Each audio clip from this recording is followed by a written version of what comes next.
Hello everyone, welcome to this video. We made this video based on a subscriber's request. He wanted to establish a backtest.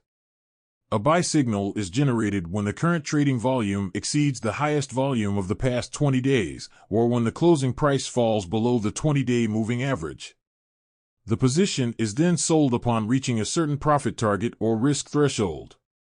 We made this video based on a subscriber's request, and we will share with you how to create a backtest of volume and moving average breakouts.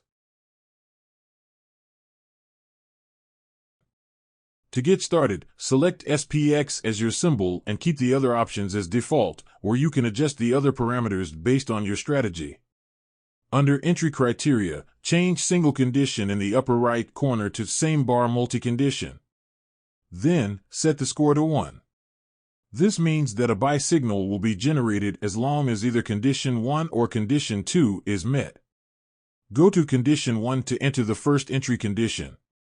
Click on the Type drop-down menu and choose symbol OHLCV.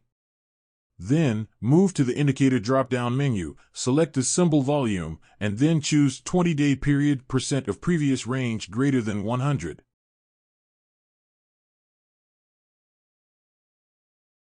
Click the Condition 2 tab, select the Technical Indicator and select Moving Average,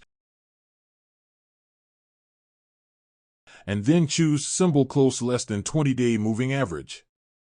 Under the Exit criteria, set the Take Profit and Stop Loss to 50% and 20%. This allows you to secure your gains or cut your losses in a timely manner.